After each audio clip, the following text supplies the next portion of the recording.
We're live. Good morning. It is Tuesday, 11 October, year of our Lord 2022, and we're about to get started with a new lesson in personal finance for the students of personal finance at the Bauer College of Business at the University of Houston. So I'm going to jump into my Zoom and admit those students who are waiting. And I will say hello. And if you are joining by Zoom, if you could please just give me a sound check, let me know that we're good to go with the audio. Anyone? Welcome, welcome, welcome. You can hear me? Thank you very much, Jessica. I appreciate that. Thank you.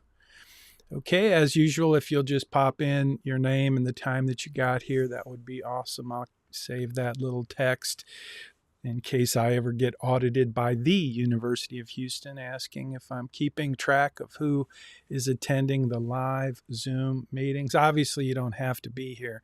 This is an asynchronous course, and this is being posted live to Facebook and the YouTube.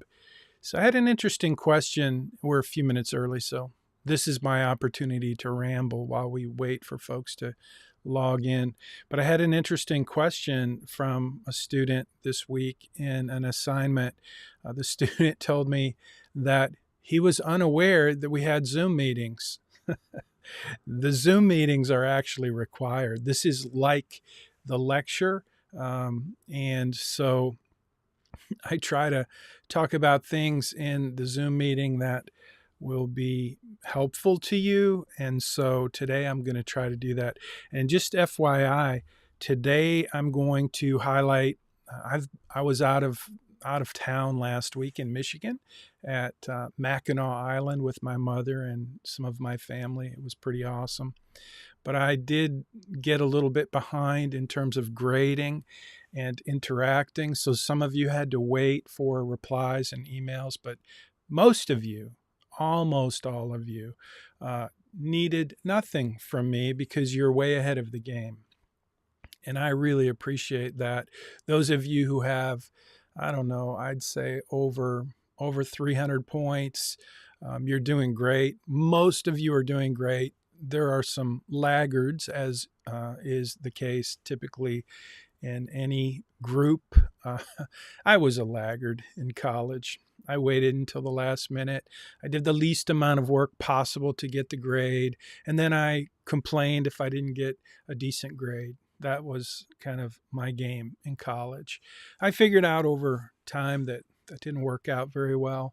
So I discovered that doing the work and getting it done early is actually a very effective way to be successful in life and certainly in financial planning, financial success. So I want to cover a couple of things since I've been away.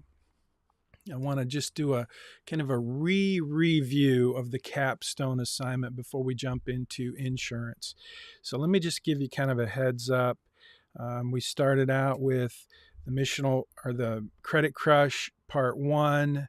So that was that was one assignment where you actually set up the the items that would be in your plan, that are in your plan, your debt, your house, your car, and a credit card. And I wanted you to create those imaginary debts for a number of reasons. And one of the reasons was I wanted you to do some research to figure out, based on the job that you're going to get or that you hope to get, based on the income that you could expect if you get the job that you want in your industry, in your major, how much would your income be? So you were supposed to do some research. And again, most of you did this. Most of you are way ahead of the game.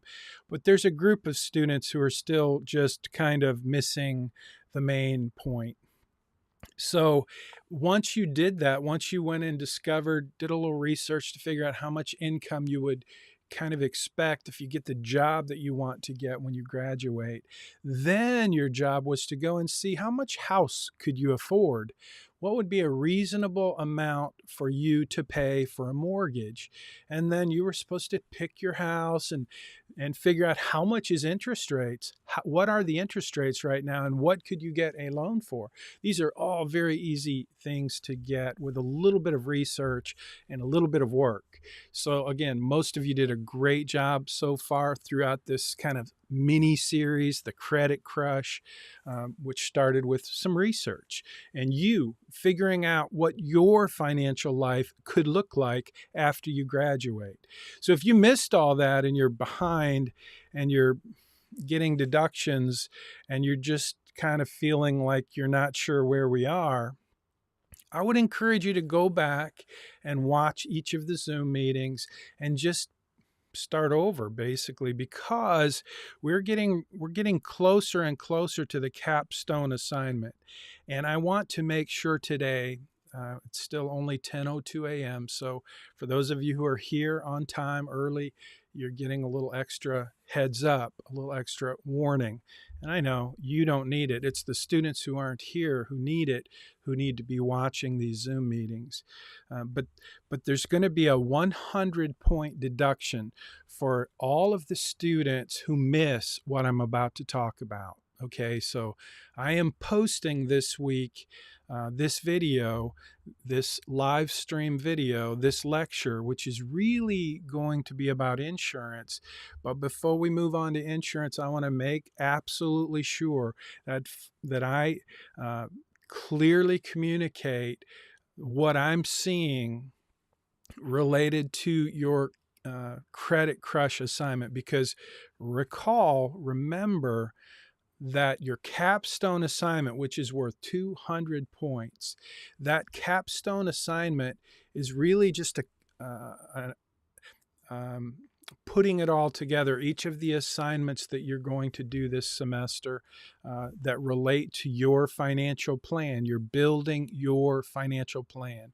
And so each of the assignments that you do throughout the semester are really what your capstone assignment is. So for most of you, your capstone assignment is getting completed as we go, and it's going to be great. But for some, you're going to get a surprise. You're going to get hammered on your capstone assignment, which is worth 200 points. You're going to get hammered with a 100-point deduction if you miss these two important numbers. So that's what I'm trying to highlight, to give you a warning, to give you a heads up. And I hope that for those students who are not here and don't watch this video, I hope that those of you who do are kind enough and generous enough to just share that and group me that, hey, heads up, go watch that Zoom meeting, because that's where the professor warned us that we're going to get hammered on the capstone assignment if we miss these two numbers. So I'm going to just go over the two numbers real quick. It's in this post. There's a link in the video, and it's, if you just go to missionalmoney.com, it's the post that I posted today under the category assignments. So there are two numbers that I'm going to be looking at in your capstone assignment. These two numbers are just pretty basic, important. They're like the key numbers. One of them is how much money do you have left in your plan at your retirement? So you've already put in a retirement date. Like, do you want to retire when you're 60, 65, 50, 70, whatever it is? And how long do you expect to live? If you live to be 95, your plan is going to have an ending value. So it assumes that you lived until the ripe old age of, let's say, 100 or 95, and you had certain expenses, certain goals, certain things you were spending money on, and you had certain income, and you had some investments that were producing returns. So based on all of that information, you're going to have a probability of success, but you're also going to have an ending value in your financial plan. And so we're going to be talking about that as we move forward. But I just want to give you a heads up that that ending value in your financial plan, if that value is over $5 million, then you need to go back and take another closer look at at your plan. And you need to at least explain why you have so much money left over. So that's, if it's, if you have $1 million or $2 million at the end of your plan, assuming you're starting when you're very young and you're doing all the things I'm teaching you to do, then that's pretty normal to have. I mean, think about it. In 30 years or 35 or 40 years, when you're, well, even more than that, say 50 years from now, if you're 25 years old and you live to be 75, that's 50 years. If you only live to be 75. So think about it. If we fast forwarded the clock that far into the future, and if you're doing the things I'm teaching you to do, and you do actually become a millionaire by the time you're 50, then we would expect that value of your plan to go up and up and up significantly if you're following the basic ideas that I'm teaching you for building wealth. And so 2 million, 3 million, 4 million, that's pretty good. That's not unreasonable. It's not unrealistic. However, if you've got 5, 6, or $100 million at the end of your plan, I mean, the problem is when we get to the capstone assignment, some students are going to be submitting their capstone assignment and they're not even going to comment on the fact that they have $100 million left in their plan. Now, if that happens and you're one of those students, I feel really bad, because I feel like I didn't teach you much, because you didn't even say anything, you didn't comment on it, you didn't even notice that unreasonable, unrealistic, ridiculous amount of money left in your plan. So that's the first number, your ending plan value. Pay attention to that. Now, I'm not asking you to become an expert financial planner. I'm not asking you to learn this software inside and out. I am just asking you to pay attention to the numbers. And if you have an excessive amount, you need to take another look at your plan. Chances are your expenses are too low, your income's too high, your return on investment's too high. There's something in your plan that's just a little out of whack. And if you have $100 million or $1 billion left in your plan, there's something really out of whack. That's the first number, is your ending value. Just pay attention to that. So I'll help you if you have an issue and you can't figure it out. You just reach out, start with GroupMe, spend some time in your plan. But if you need help, I'll be happy to do some tutorials and help you, because there's generally a couple of key things that you're missing that I'm happy to help you with. But if you're just not paying attention, then I would suggest you pay attention, because that's key in anything that relates to learning. And financial planning is a learning process. So that's number one, is the ending value. Now here we have the debt strategy of one student. This was actual assignment that was turned in this week. And so I want you to look at that number. I want you to just think about that number. Do you see that number? Can someone just chime into the chat and just let me know that you see that number? Like, what is that number? It's on the screen. So if you're watching on Facebook or YouTube, this would be a good time for you to chime in, leave a comment, let me know you're watching, so that I know you're watching. Yes, Tika, that's the number. Can you tell me what that number is? I mean, you put the number in and you did it correctly. You can see it. It is the total savings. Yes, that's right, Karen. Isn't that the money that otherwise would have gone to debt if you only paid minimum payments? That is, yes, technically correct. So I'm just going to wait and hope that as you kind of look at that number, you think about what that number is. And you're right, that number in this plan and this student's financial plan represents that's how much this student would save over their lifetime if they used a better, more effective strategy. But we're looking at a number here, and I'm hoping someone can tell me why this number is so alarming. It means you'll save that much money if you use debt payment strategies efficiently. Elisa, it's right, but you're kind of missing the point. in this particular number. If this was your plan, I'm hoping that you would look at that and you would pause and you'd say, wait, what? It's a, Tika, yeah, it's a super excessive amount, way beyond the normal, way beyond reality. And so, what is that number? Can somebody tell me in words, not numbers, but in words, how much money that is? How much savings does this student represent in their plan? Yeah, Lisa, $12 billion. Now, I would hope that every single one of you would look at that number and go, that's redonkulous. It's just absolutely redonkulous. So it is redonkulous. Redonkulous means it's way out of whack.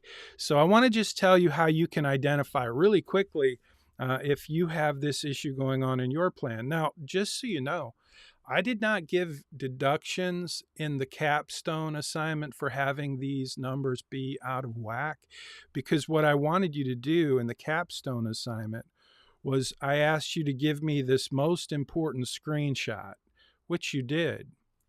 Whoop. And that's great. That's you all did that. And that's great because I told you to do this. Now I'm telling you something extra. And that is when you do your capstone assignment, you need to go back and do a little bit more research and pay a little closer attention to figure out why you have that huge slope up, that big ski ramp. Because what that means is you have a loan that has a really ridiculous minimum payment based on the total amount of the balance. So yes, that's what happens. That's how credit card companies get you. But if this is your number, there's something wrong with your plan. There's just no way that's anywhere close to reality. So when you look at your credit card entry, your data card for your credit card or your car loan or your mortgage, you should be thinking about, okay, is this realistic? Like, is this payment realistic? Where are you getting that number? And just do a little research and make sure that you're using some. I know many of you are making up numbers, and that's fine. But if you're making up numbers and you end up with this result, you want to go back and make up some new numbers. Okay, so that's number one. Number two is that's the debt strategy. That's number two, really. The first one is the ending value. So I'm just going to leave that out there and let you know that, again, if you have questions as we move forward to the capstone assignment, it's on you to ask those questions, to pay attention to these two numbers, and to make sure that you're comfortable that they're within the realm of reality, okay? This one is absolutely not. And so if you turn this in on your capstone assignment, for this one number, you'll get a 50-point deduction. If you turn this in with an ending value of, $300 million, that's another 50-point deduction. I'm not even going to grade your capstone. I mean, I'll look for other things, make sure you include all the elements that are required. But if you are a student who's already done some assignments, they're in the can, and you just grab them and throw them into your capstone without looking at these numbers, I'm telling you, you're going to get a 50% whack on your capstone assignment. So you've been warned. So please just pay attention to that. And I'm sorry for those of you who are already paying attention, already doing a great job, and you don't need me to be preaching this sermon to you. This is really for a relatively small number of students. But I really want to make sure everyone understands that these numbers matter. And I want you to pay attention to your numbers in your plan and just be thoughtful about the amount, because I know we're making up numbers because we're doing some research trying to forecast what your financial life will look like, and we're using your financial plan to do that. And I know that is, it's going to require a little imagination, and it's going to require also just some attention to details. So I'm not looking for perfection by any stretch. These numbers can be, pretty wide, but I want you to be aware and paying attention to the numbers in your plan. Okay, so that's that. Any questions? I'm looking for Uh, yeah, Julie says maybe this is Elon Musk's account. You know what? If it was, then we'd be talking about reality. But again, whose plan is it and what is your plan based on? Think about that. I mean, let's be serious for a minute. It's funny. It could be Elon Musk's plan. And you may, let's say that I'll tell you a quick story. I had a student, it was like it might have been my first year teaching this course. And I did the same assignment. I asked the students to do a little research, figure out how much they're going to make when they graduate and, do a little financial planning around that number. And I had a student, a female student from Russia. She was pretty remarkable, but when she did her assignment, she gave me a $250,000 a year income, and her plan ended up with a redonkulous amount at the end. And so I pushed back and I gave her a deduction, and I said, that's just not realistic. Well, this particular student wasn't Elon Musk, but she was close. She wrote back and said, I'm sorry, professor, I don't know what to tell you, but I'm actually making that much money now.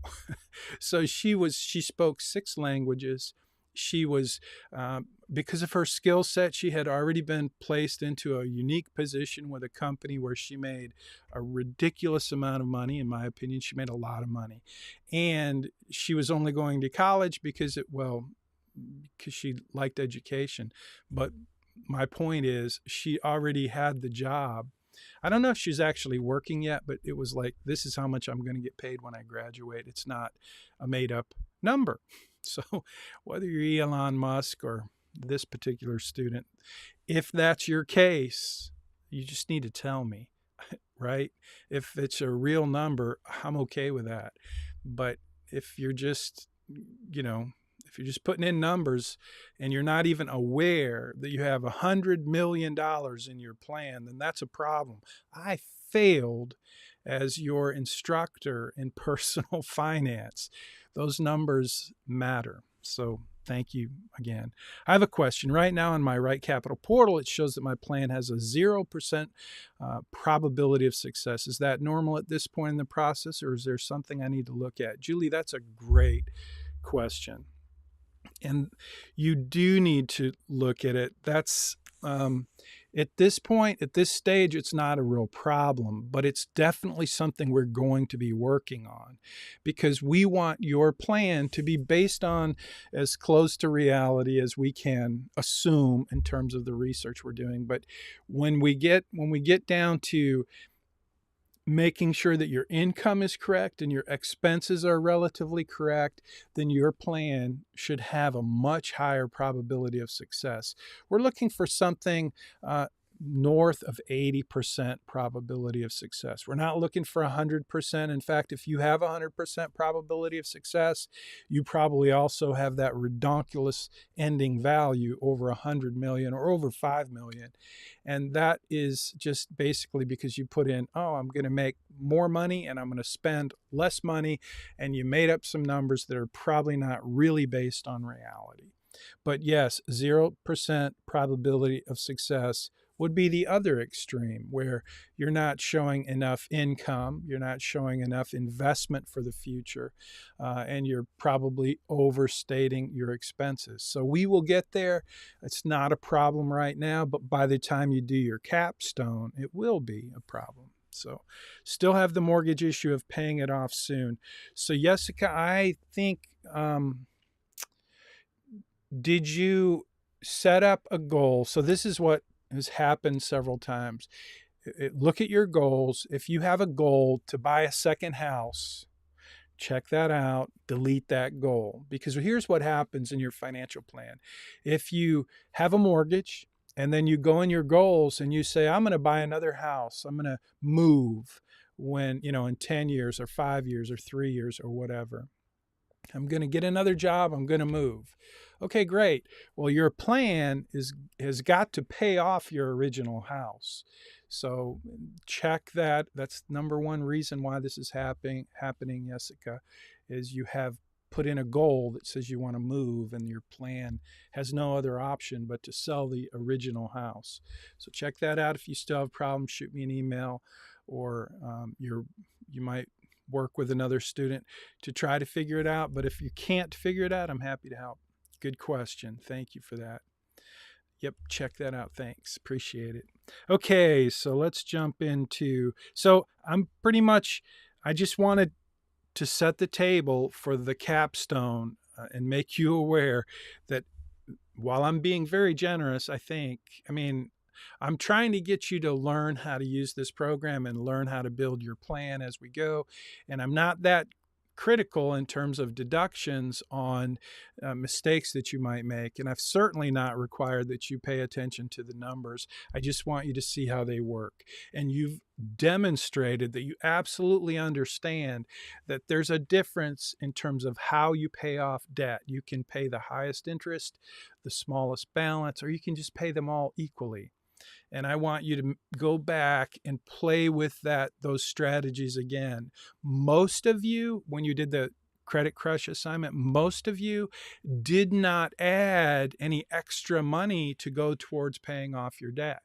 And that's an important, and by next semester, I'm gonna add another screenshot where you have to go in and say, some dollar amount that you pay extra towards your loans. Because if you really want to get out of debt, not only do you use a different strategy where you pay the highest interest first or the smallest account value first, not only do you apply those strategies, but you also go ahead and throw a little extra money at it. And then your strategy starts to show even more fruit, even more benefit. So most of you, very few of you, in fact, I can't recall one student who added extra dollars per month, and that's really easy to do. So you can see that when you go back into your debt strategy, you click that drop down window. I could show you now, but I'm not going to do that. I'm just going to leave it at that. So that is our review for the Credit Crush and the heads up for the capstone assignment. Those two numbers that you need to be aware of. If you joined us late or you were maybe watching Netflix while I was talking, go back, rewind. And by the way, if you're watching this on YouTube, I don't know about you, but I can listen a lot faster than I can talk. In fact, I can listen faster than you can talk. And so for that reason, I love that little playback speed button on YouTube where I can actually watch it in half the time because I don't think I talk that fast. And I'm pretty sure you can watch me talk at half the time. So there's no excuse to miss the Zoom meetings if you can watch a 1 hour Zoom meeting in 30 minutes for a 3 credit hour class. So thanks. Okay, now let's talk about insurance. Oh, cool, Jessica, that fixed it. Awesome. So that was the answer. That's typically the answer if your mortgage is being paid off and you're like, why is it being paid off? It's because you set a goal to move, and when you move, the original mortgage has to get paid off. So your plan will automatically just pay that off, assuming that you sold that house and bought another house, because that's the goal you put into your plan. So great. Thanks for that, Jessica. Okay, so this week and next week, we're going to talk about insurance. And as we get started on insurance, I want to just say that insurance is one of those topics that is, well, kind of important. It's important for a number of reasons. Insurance is important in the context of this course, personal finance, because insurance is a category in your budget, in your spending plan. Insurance is one of those things you're going to spend money on. And insurance is one of those things that, frankly, you're going to spend a lot of money on, depending on how much stuff you own. For example, if you own a house or a car, you're going to pay insurance on those because those assets are something that you want to protect. And and with a house or a car, really the best way that we've come up with protecting those assets is through something we call insurance. And insurance is designed to transfer risk. It transfers risk from you to your insurance company. And transferring risk costs money, because why would the insurance company take the risk of replacing your assets without getting paid for that? So there's a lot of science that goes into insurance.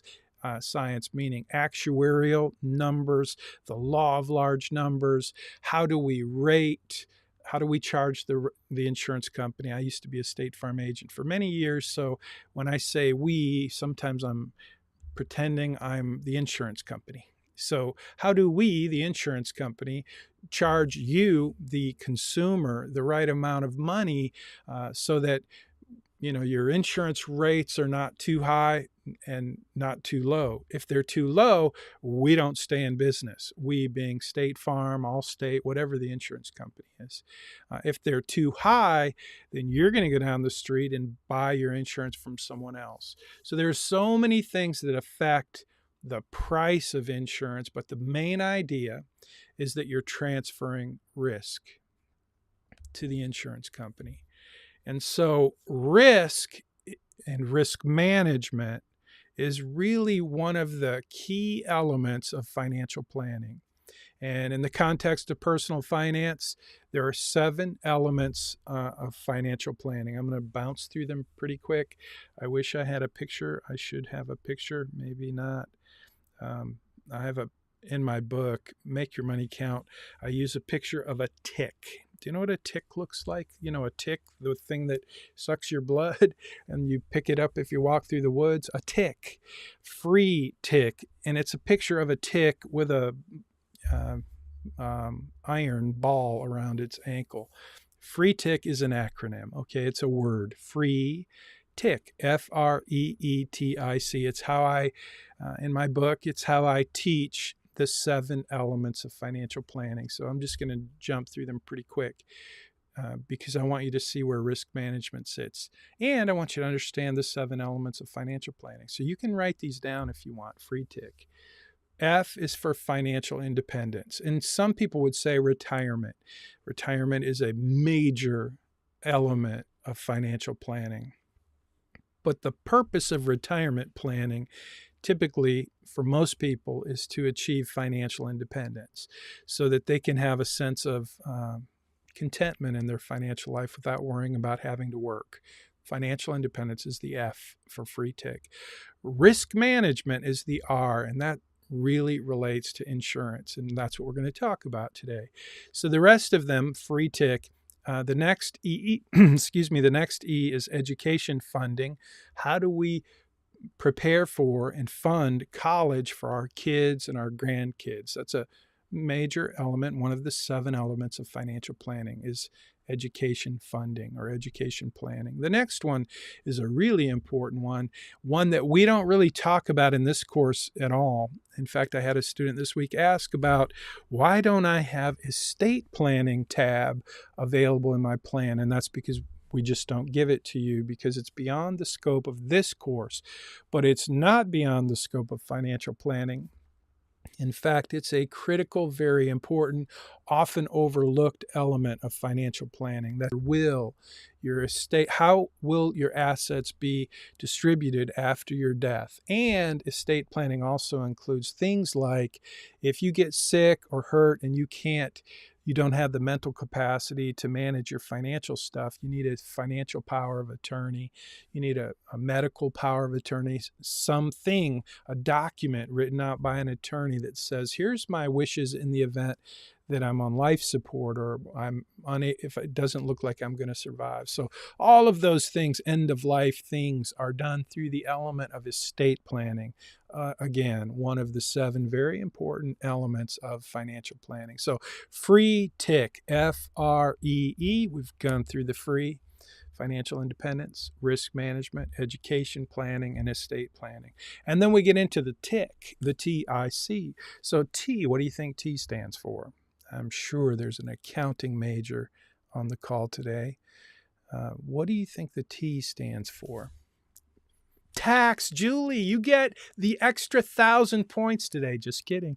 That's great. That's right. Tax planning. And I think I told you I was born on April 15th.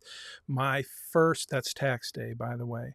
My first child was born on December 31st, just before midnight, which means even though I never changed a diaper, my wife and I didn't have to spend one dime on feeding our son who was born on December 31st.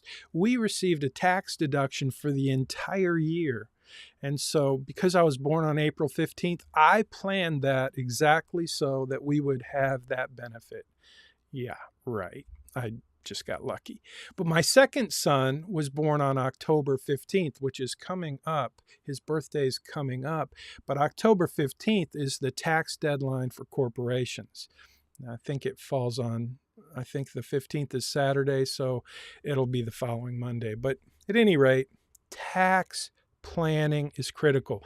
3 laws of personal finance, the law of spending and savings. The law of spending and saving. Spend less than you earn so you can save more for what matters most. That's the first law of personal finance. And the second law is the law of tax advantaged investing. And it falls under this category, one of these 7 elements of financial planning, which is tax planning. So what do you think the next one is? The I. T, I, and C. T, I, tax planning, and I. What do you think the I stands for? Any guesses? Julie got the tax. She got the 1,000-point imaginary points. Investment. Yes, Elisa, that's right. Julie, insurance could be, but we're saying insurance is risk management.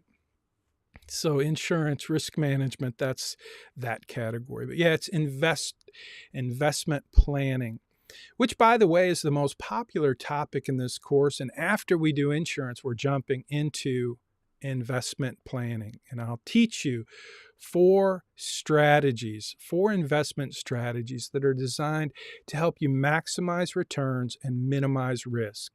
And these 4 strategies are really important for you to know. They're very simple. They work very well, incredibly well. And I'm going to teach those to you in a week or 2. So that's investment planning. That's coming very soon. And that's where you're going to start to work your plan, to work investing into your financial plan so that you get to see how it works and how it impacts the outcome of your plan. So lots to cover in investing. And it's, again, it is the most popular topic. So we did free TI. F is financial independence or retirement planning. R is risk management or insurance planning. E, education planning. The second E is estate planning. T is tax planning. And then I is investment planning. What do you think the C stands for in free TIC? It's it could be a B, but that didn't work for the picture that I wanted my illustrator to draw. Free TIC, we use the C is for, any guesses? Going once, going twice, going 3 times. Nobody can guess what the C stands for in free TIC. And so capital, that's a good guess, Elisa, but nope. It's cash flow. So another word for budgeting or spending plans. But cash flows, if you look in your plan, you'll see there's a lot of space in your financial plan to look at cash flows, whether you're talking about debt management strategies or your retirement planning. Cash flows are really critical to financial planning. So we pay a lot of attention to cash flow. And so that's the 7th and one of the very important. It could be, these are not in order of importance. If they were, cash flow would probably have to be number 1. But at any rate, those are the 7 elements of financial planning. Free TIC. Now let's get back to insurance. Insurance is expensive. And it's really you could say it's complicated. I mean, a lot of people think it's complicated, and I think a lot of people think it's boring. Um, but I think it's pretty interesting. I spent many years in the insurance industry. I was a State Farm agent, but before that, I was a State Farm claims adjuster. So I got to work all the major hurricanes, earthquakes, fires, floods. Oh man. And I really loved that job. It was the best job I ever had, without a doubt, in terms of being fun, engaging, learning stuff, and just feeling like you're helping people. I still have my adjusting license, but that's where I got my experience in and that's how I got into the uh, financial services business, is by becoming a claims adjuster and then a State Farm agent and then a certified financial planner.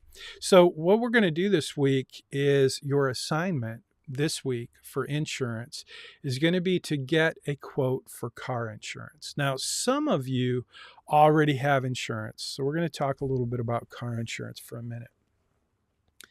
And you're gonna have to do some research, some work, some reading, because there's just no way I can cover anywhere close to how much I would need to cover to make you an expert in insurance. I just can't do it. There's too much. But my goal is to help you become an effective consumer of insurance. And I think I can do that. I'm going to try my best. And to start with, I'm going to ask you to get a quote for your car insurance so that you can see how each of those coverages impact your cost. So remember, when you buy insurance, you're transferring risk to the insurance company.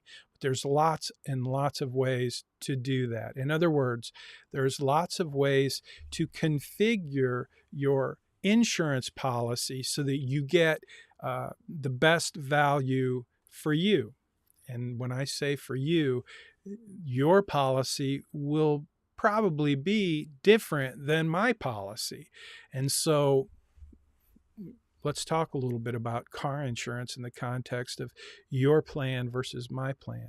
So to start with, I'm going to ask you to learn what are the coverages. And you're going to see that in Money Study Group. There's several articles that list these coverages, and I could go into great detail about any of this, but obviously we just don't have time to do that. But I want you to be familiar with what these coverages are. So I'm just scrolling through these coverages right now. And if you open your car insurance policy, you'll see all these things listed. And same with your homeowner's insurance. This post is really specific to home and auto insurance. So, and you'll see you'll have more content in Money Study Group so that you can get more familiar with what is in your auto or car insurance policy. But let's start with some numbers. The first number is I want you to know about deductibles. Do you know what a deductible is? You're going to learn in the quiz this week. The insurance quiz is going to give you some information about things like deductibles. So do you know what a deductible is? If you're watching on Facebook or YouTube, go ahead and leave a sentence or two and tell me what you think a deductible is, how it works. Julie says your maximum out of pocket. That's not exactly true. Now, in health insurance, I think it may be more accurate a statement, but we're talking about car and home. We're talking about property and casualty insurance. What is a deductible in relation to your home, your car, your business? What is a deductible? It's the amount of money we have to pay before they pay us. That is it. That is the definition. Out of pocket, you have to pay before the insurance company covers your expense. That is correct. So the deductible that you select on your policy is the amount that you don't transfer to the insurance company. Remember, insurance is about transferring risk. So your deductible is the amount of risk that you keep. So what do you think that does to the price, or what we call the premium in your insurance policy? If you select a deductible, either higher or lower, because you get lots of options when you buy an insurance policy, you can have a higher deductible or a lower deductible. And I want to see if you understand what that does to the premium. So the higher the deductible, Thoy says, the higher deductible, the cheaper the price. Exactly. Obviously, if you retain more of the risk, then you're going to get a lower premium. You're going to save money on your insurance policy. Now, what's the problem with that? What if you pick the highest possible deductible on your policy, whether it's your homeowner's policy or your auto policy? What's the problem with that in terms of personal finance and financial planning? What do you think you would need to be thinking about if you had a super high deductible? So we've established that what a deductible is. We've also established that if we have a higher deductible, we save more money on the premium. And naturally, if we have a lower deductible, we're going to pay a higher price for our insurance. So that we understand. We all need to understand that. But now my question is, okay, think like a certified financial planner. If you are your own client and you have a super high deductible, as a financial planner, what questions might I ask to help you? What questions might you ask yourself if you're acting as your own financial planner? What question is really important for you to know before you take on the risk of a super high deductible? So Tika says if you get into a financial bind, it can have a negative effect, be unable to be paid. So yeah, if you get into a financial bind, let's just say you have a house fire, or you have an accident in your car that's your fault, and the car gets totaled, and you need that car to go to work, and you have, say, a $2,000 deductible on a $10,000 car, and now the car got totaled and it's undrivable and you have to replace it. And now the insurance company is going to pay you how much? $10,000 car with a $2,000 deductible. What are they going to pay you, Tika? Or anyone? Anyone can answer that. Yeah, they're going to pay you $8,000 because they're going to deduct your $2,000 deductible from the actual payment. And if we assume that the payment would be $10,000 and you have a $2,000 deductible, you're only going to get $8,000. And so in that situation, what if you owed $11,000 on your car? Believe it or not, that happens. People can owe more money on their car than it's worth. It happens all the time. You go out, especially these days, you go out and buy a car and you get a loan, and the finance company is happy to lend you, almost all of it with a very small down payment. And I don't know if you guys noticed this, but I've been buying used cars for 100 years. Well, not quite 100 years, but for a long time. And usually you can get a really good deal on a used car. But after COVID and supply chain issues and this, that, and the other thing, and chip shortages, used cars, the price of used cars has skyrocketed. It's starting to come down.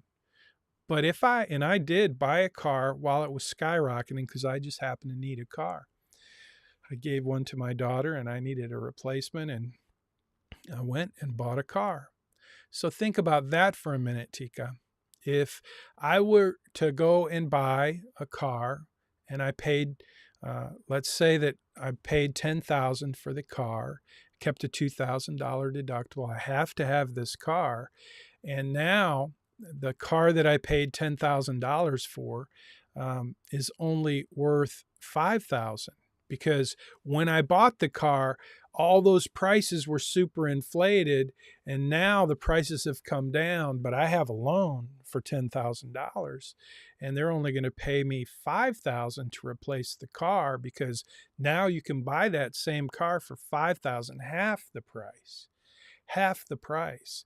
So now how much am I going to get from my insurance company? If they can replace that car for $5,000, even though I have a $10,000 loan, and I'm making these numbers up. Hopefully that doesn't happen to any of you in your lifetime, but it's a very realistic scenario in terms of inflation and the cost of the vehicle and the loan, because when you bought the car, you had to borrow enough money to pay for it. The prices of used cars was super high.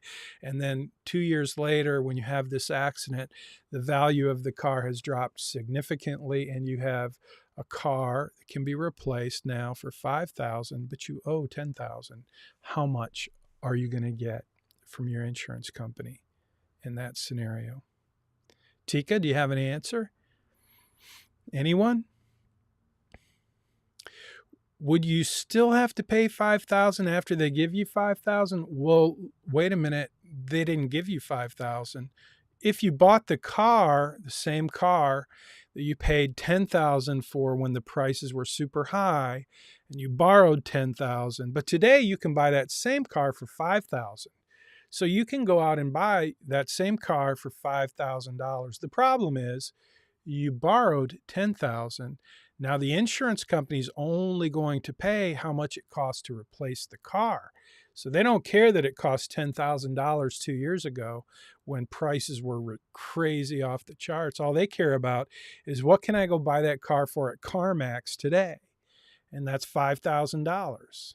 So your original loan is still $10K. Yeah, you still have to pay that, but that's not the insurance company's deal. That's your deal with the bank. Insurance company owes you for another car. So how much are they going to pay you? And again, we're using made up numbers. $2,000 deductible on a $5,000 car would be pretty silly, but this is why I want you guys to get a quote on your insurance and play with these numbers, because one of the numbers you're going to play with is the deductible. You're going to have to ask yourself, as you always have to ask yourself, does this make sense? Is this worth it? If I have a really big deductible, how much am I going to save? Versus if I have a lower deductible, how much am I going to have to pay? And somewhere between the lowest deductible and the highest deductible is what I call the best bang for the buck. When I was a State Farm agent, that's what I was always trying to figure out. But if my client had no money in the bank, they had no emergency fund, they lived paycheck to paycheck, and they got in an accident, they need a very low deductible because they have done no financial planning, and they want to drive the most expensive car they can drive, then they have to have a low deductible because they just don't have the room for a larger deductible. But again, yeah, they would pay $3,000 since the deductible's $2,000. Exactly. And the insurance company, Tika, would only give $5,000 because that's what they can go buy that car for at CarMax. That's how your auto insurance works. Now, there are some companies where you can buy what's called a rider. Now, a rider is kind of an addition to the policy that gives you extra benefits and you pay extra money for it. But I think Liberty Insurance will allow you to put a rider on your policy so that they will cover your car for whatever the loan balance is. I think that's how it works, but it's the basic idea. Now, imagine if you're driving a car that you can replace for $5,000, but you have a $10,000 loan on that car. Now you're double dunked because you're going to have to pay insurance on a $10,000 vehicle when in reality you could replace the car for $5,000. Does that make sense? I don't think so, but you can do that with some companies. But most companies, almost all of them, pay what's called the actual cash value, or you could even say the replacement cost for the car, because they're going to replace it with a car just like the one you had. So that's how that works. So that's one reason I want you to do an auto insurance quote, so that you can get familiar with the coverages and the deductible amounts. Okay, so now let's talk about coverages, and you're gonna get into this in your assignment this week, but there's two parts that I want you to be aware of in both home and auto policies. we're talking about property and casualty insurance. That's true for business insurance as well. So whether you're talking about your car that you drive, the house that you live in, or the business that you run, if you're a business owner and you own let's say you own an office building, or one of my students this week, I forgot her name. I remember her name now. Anyway, her family owns grocery stores. So if you own the grocery store, you have to pay insurance for the building, and you have to pay insurance.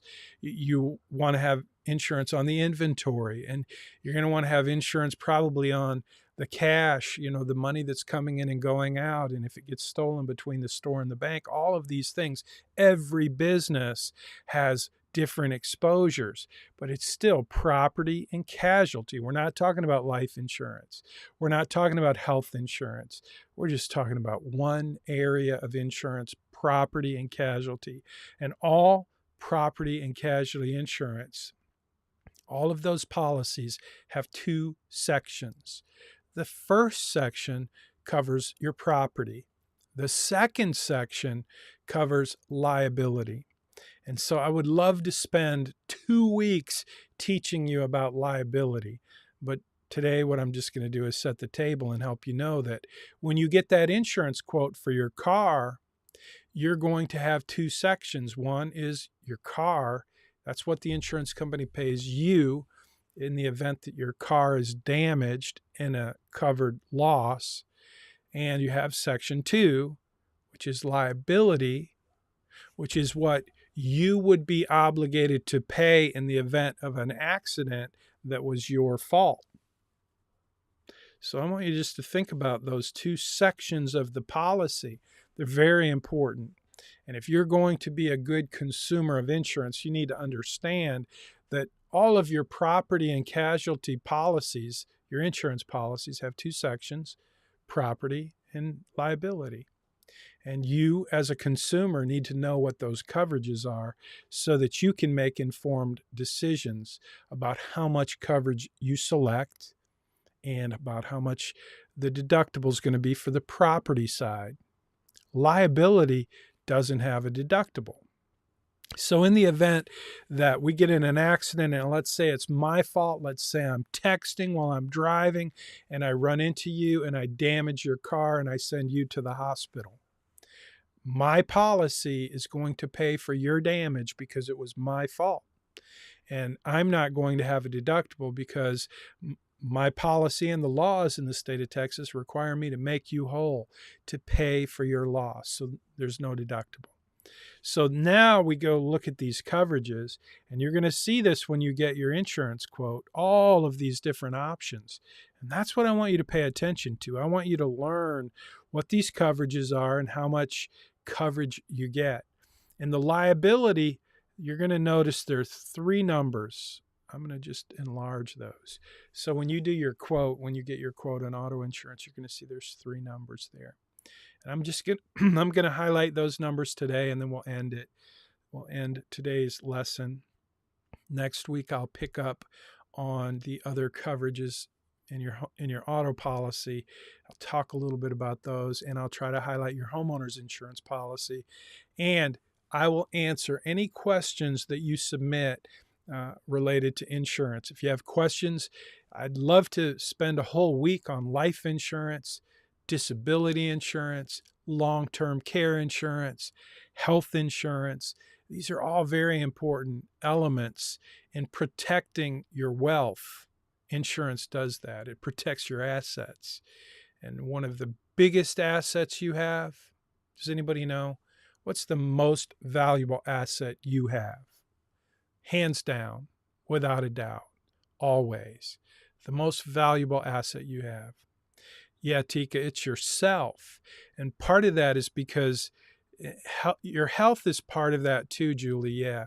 But the main thing is your earning capacity. If you're a 25, 30-year-old person who's in good health, who has certain skills, you've gone to college, the biggest asset you have, it's a financial asset, and it is the earning capacity of your lifetime. And so if that's true, think about how would you protect that asset with insurance? And there's a couple of ways to do that. I have a family. When I was younger, it was really important that I had enough life insurance so that if something happened to me, since I was the person who was going to provide for my family, my young children, and my wife, that was my job. Now, that may not be the job today. That may have changed in our culture overnight. But when I grew up, that was the expectations. And I was happy to step up and say to my wife, I'll take care of you. I will be the breadwinner for the family. And she worked too, but I was the major breadwinner. My wife was a teacher. She taught at private schools. She didn't make enough money to justify the work she did. But the point is, to protect that asset, my financial planning included buying some life insurance so that if I died and that asset was eliminated, my family would have that asset replaced, my income over my working lifetime. Another way to protect that asset is disability insurance. If I was an auto mechanic for many years. So imagine if I had my hand cut off in an engine, or if a transmission fell on my head and I couldn't walk, or whatever. There's so many ways you can be injured in that business. And not just in business. What if I'm snow skiing? Or the fact that I drive a motorcycle every day to work. So to protect my income, there's another thing called disability insurance. Unfortunately, we're not going to have time to talk about all those types of insurance. I just want you to know that insurance is designed to transfer risk, and every risk that you have, every financial asset in your life, typically can be protected with insurance. And one of the things you have to do is you have to protect the other people, because the law requires that you have liability protection on your car. If you're going to drive a car, you have to be financially responsible. But you don't have to be as responsible as me, and that's what these numbers are. 100, 500, 100. I'm going to go over them real quick, and I'm just going to let you know that part of your assignment is to figure out, in the state of Texas, what is legally required. Like, you have to have liability insurance, but you don't have to have 100, 500, 100. You could have a lower number. So what is the 100, 500, 100? Does anybody know? If you're watching on Facebook, YouTube, now's a good time for you to leave a comment and just tell me, what are those three numbers under Section 2, liability, of your auto policy? There are three numbers. It's a coverage. Your liability coverage comes in three numbers. And I'm showing you 100, 500, 100, and I'm going to explain what that means. But does anybody know what those numbers are for? 100/500/100. So, Elisa, you're showing me some numbers. Yeah, they're dollar amounts. So 100,000, 500,000, 100,000. Yes, that is absolutely correct, Elisa. Thanks. But do you know what they cover? The first 100,000, the second 500,000, that's the second number, and the third number is 100,000. But each of those coverages have a different, each of those different limits have a different, one of them is for you causing the accident. The second is, I believe, due to someone else. No, that's not it, Tika. So here's how it goes. Liability is always about you causing the accident, you being responsible, you being at fault. Your insurance company is not going to pay any of these numbers unless you are at fault. So that's what liability is. It means you are at fault. So the first 100 is per person per accident. So let's say I get in an accident with a school bus, and there's, say, 10 kids on the bus. And one of them, let's say it's a bad accident, and one of them, let's say one of them dies in the accident. In that case, my insurance policy is going to pay the limit for one person, which in this case is $100,000.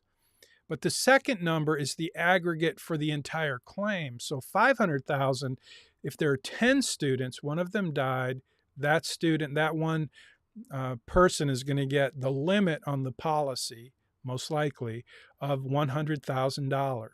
But then there's $400,000 left for the other 9 kids on the bus, and then the bus driver as well. So let's say that they all go to the hospital and they all have $50,000 of hospital bills, just to keep it simple. That $500,000, it's only $400,000 now because we paid the $100,000 for the kid that died. So somehow the insurance company is going to take $400,000 and they're going to pay the limit, and they're going to pay it out. And then what's going to happen? There's going to be that would be $90,000 left over, and you would be responsible for that $90,000, because see how that works? The one person that dies gets $100,000, but that is part of the $500,000. And then the leftover, the $400,000, is going to go to the 9 people who each had $50,000 in damages in hospital bills. And that doesn't even include pain and suffering and ongoing surgeries. There could be much, much, much more depending on the injuries. So that just gives you an idea what those numbers are. 100,000 is for one person's injuries. 500,000 is for the entire claim, no matter how many people are involved. It's 500,000 for bodily injury total. The last number, that last $100,000, is for property damage, not for your car, not for your property. Remember, this is Section 2, liability, which means that $100,000 is what your policy would pay to replace the property that was damaged as a result of your negligence. Does that make sense?